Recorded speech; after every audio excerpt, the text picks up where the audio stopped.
Welcome to the deep dive.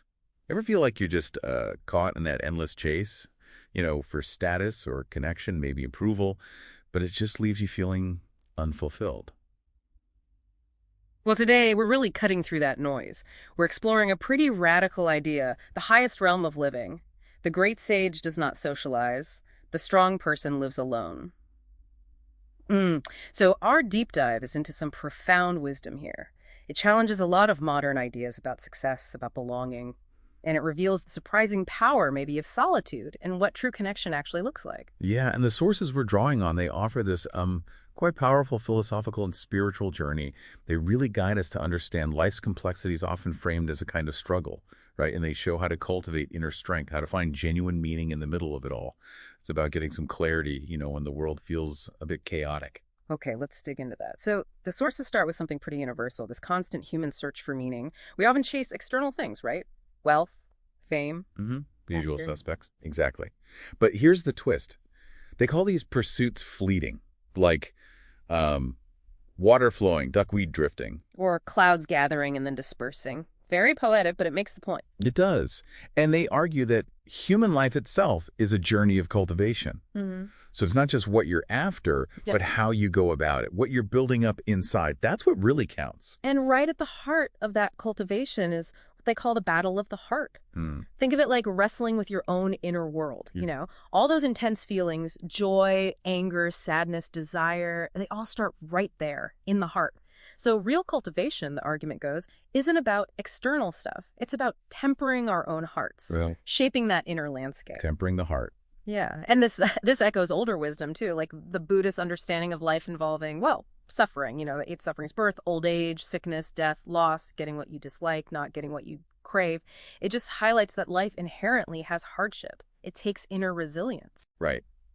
So building that strong, upright heart is the key then, to lessen the suffering, Yeah. to reach a sort of higher, freer state. Exactly, a more expansive way of being. And this inner strength, this is what leads us to that first kind of startling idea. The great sage does not socialize, which, let's be honest, totally goes against what society tells us constantly. More friends, bigger network, always better, right? That's the common narrative for sure. But these sources, they really push back on that. They talk about the huge pressure we feel to conform, to sort of force ourselves into social circles we don't even want to be in. Yeah, I can see that. And that can create a real psychological burden, even torment, just because you're afraid of being cut off or, being seen as weird. Eccentric label. Right. And the sources say this can actually make you lose your joy. You end up just following the current, losing touch with what's truly meaningful for you. There's that ancient saying, a soulmate is hard to find, a true friend is hard to meet. It speaks to this. So it's not about becoming a hermit then.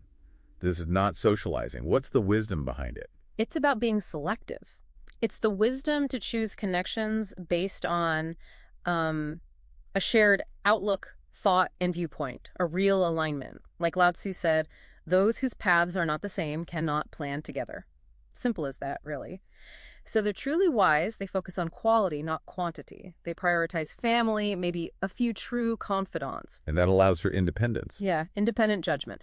A more free and easy life, as they put it. It's about following your own heart, not just the crowd. Okay, that makes sense. And that flows then into the second realm.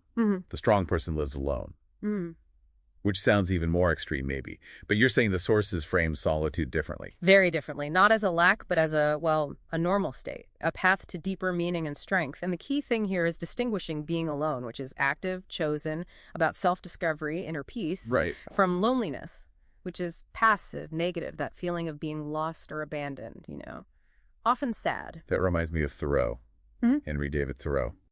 Yes, perfect example. His 2 years at Walden Pond, living alone, cultivating self-sufficiency. He had that great line, didn't he? I have 3 chairs in my house. 1 for solitude, 2 for friendship, 3 for society. That's the one. And he found that being alone actually made him healthy in body and mind. It shows that choosing solitude can lead to a much richer inner life, a higher realm. And he wasn't the only one. You look back, there's Li Bai, the poet, drinking with the moon in his shadow. Finding companionship in solitude. Or Tao Yuan Ming, retreating to the countryside.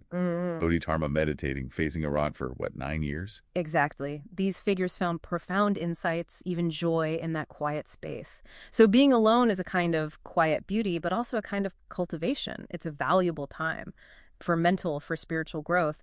Maybe the stronger you become internally, the more you actually desire that solitude. It's about meeting yourself. So as you listening, think about this deep dive. Maybe consider your own journey. What does it actually mean to meet yourself? Yeah. And maybe here's a final thought to take with you. Try thinking of being alone, not as an absence, but maybe like conquering a high mountain, a mountain called loneliness. Yeah. And from the top, from that summit, you can expand your vision. You see how vast the world really is. And you connect with your deepest self, find that genuine joy, that quiet space. That's where you find the truest you, real happiness from within. If you enjoyed this video, please subscribe to our channel and give us a like. It helps us reach more amazing people like you. Don't forget to hit the notification bell. Thanks for watching.